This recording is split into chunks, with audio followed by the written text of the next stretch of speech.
एक बार फिर लेके आए जानकारी दोस्तों पोस्टों की जानकारी लेके आए हैं। Housing and urban development corporation limited ने निकाले हैं दोस्तों हडको, जिसका शॉर्ट नेम है। तो इन्होंने निकाले 79 वैकेंसीज निकाली, अलग अलग कैटेगरी की वैकेंसीज हैं। एक अच्छी अपॉर्चुनिटी दोस्तों, जिसमें 37 जो है ट्रेनी लेवल के ऑफिसर के, और 77 जो है लेटरल लेवल के, और 42 ट्रेनिंग ऑफिसर की वैकेंसीज हैं। तो दोस्तों 27 तारीख से इसके लिए जो है रजिस्ट्रेशन शुरू हो जाएगा, और 13 अक्टूबर तक जो है 17 अक्टूबर तक इसकी जो है लास्ट डेट है। तो दोस्तों इसकी जो पे स्केल इसमें रहने वाली है 40,000 से लेकर 2,20,000 तक इसमें रहने वाली है। एनुअल अगर हम सीटीसी की बात करें तो 14 लाख से लेकर 29 लाख तक इसमें एनुअल सीटीसी रहने वाला है। तो दोस्तों लेते हैं पूरी जानकारी। अगर इसमें फ़ीस की बात करें तो दोस्तों, तो लेटरल पोस्ट के लिए अगर आप अप्लाई करते हैं तो 1,500 रुपये आपकी फ़ीस लगनी है। अगर आप ट्रेनिंग ऑफिसर के लिए अप्लाई करते हैं तो आपको 1,000 रुपये फ़ीस देनी पड़ेगी। और SC ST और हैंडीकैप्ड कैटेगरी के लिए फ़ीस एग्जम्प्टेड है। आपने अगर इसकी पूरी डिटेल लेनी है तो दोस्तों अपने हडको के वेबसाइट पे जाके इसकी पूरी डिटेल लेनी है। और साथ ही हमारे वेबसाइट पर भी इसकी डिटेल आपको मिल जाएगी, standcertificate.com, जिसका लिंक हमने इसमें दिया हुआ है। तो दोस्तों वैकेंसी की डिटेल की बात करें तो लेटरल की, जैसे कि मैंने बोला कि 37 पोस्ट हैं।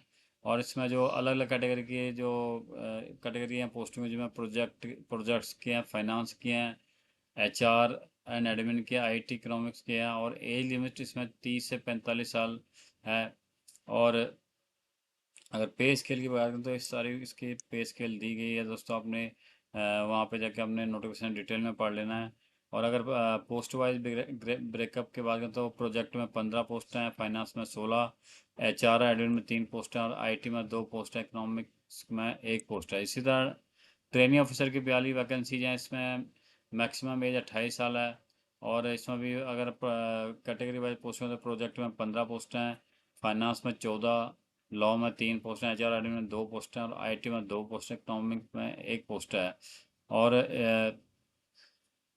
ऑफिशियल लैंग्वेज की 1 पोस्ट है। क्वालिफिकेशन की बात करें तो दोस्तों जिन्होंने अप्लाई करना उनके लिए bachelor degree in civil, electrical और इलेक्ट्रॉनिक्स, मैकेनिकल इंजीनियरिंग में होनी चाहिए।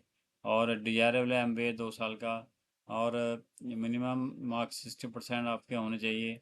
और फाइनेंस जो डिसिप्लिन में है उसमें CA CMA और MBA PG डिप्लोमा की आपके पास क्वालिफिकेशन होनी चाहिए। लॉ डिसिप्लिन में आपके पास बैचलर डिग्री इन लॉ होनी चाहिए। HR एडमिशन के लिए आपका MBA या PG diploma in HR PM IR MHRM में आपके पास मास्टर डिग्री और पर्सनल मैनेजमेंट की आपके पास क्वालिफिकेशन होनी चाहिए। इंफॉर्मेशन टेक्नोलॉजी के लिए B.Tech in computer science, IT software engineering, mathematic computer, और MCA PG degree in computer science IT system की क्वालिफिकेशन आपके पास होनी चाहिए। इकोनॉमिक्स में दोस्तों post graduate degree in economics और बिजनेस इकोनॉमिक्स में आपके पास होनी चाहिए 60% मार्क के साथ। इसी तरह ऑफिशियल लैंग्वेज के लिए एसेंशियल जो क्वालिफिकेशन हिंदी है with English as an elective graduation level और 60% मार्क के साथ। सिलेक्शन प्रोसेस की बात करें तो दोस्तों लेटरल पोस्ट के लिए शॉर्ट लिस्टिंग होएगी on the basis of experience, और इंटरव्यू होएगा। और फाइनल मेरिट लिस्ट होगा आपका इंटरव्यू के बेस पे। इसमें यानी कि आपका कोई रिटन टेस्ट नहीं होना है इसमें। यही सिलेक्शन प्रोसेस आपका रहने वाला। ट्रेनिंग ऑफिसर के लिए दोस्तों कंप्यूटर बेस्ड टेस्ट होगा आपका 150 मार्क्स का। और डोमेन का 90 क्वेश्चन आएंगे, एप्टीट्यूड के 60 क्वेश्चन इसमें आएंगे, और इंटरव्यू होगा, शॉर्ट लिस्टिंग होगी। और फाइनल जो मेरिट हो 80% CBT का, 20% इंटरव्यू का आपको इसमें मिलना। अप्लाई अपना www.hutco.org.in पे जाके आपने करना है। कैरियर सेक्शन में जाके आपने करना, और रजिस्टर करना। अपलोड जो डॉक्यूमेंट रिक्वायर्ड है वो आपने सारे इसमें भरने हैं। जो इसके वहाँ पे नोटिफिकेशन आपने एक बार ज़रूर ध्यान से पढ़ लेना दोस्तों। 17 अक्टूबर से पहले पहले अपने एप्लीकेशन भर लेना है। सारे स्टेप इसमें हमने बताए हैं दोस्तों, हमारे वेबसाइट पे जाकर भी आप देख सकते हैं। तो दोस्तों इस नोटिफिकेशन एक बार ध्यान से पढ़ लें, उसके बाद ही आप अप्लाई करें। सारे डॉक्यूमेंट जो भी हैं स्कैन कर लें, और हमें सब्सक्राइब और लाइक करना ना भूलें, ताकि ऐसी वैकेंसी की जानकारी आपको मिलते रहे।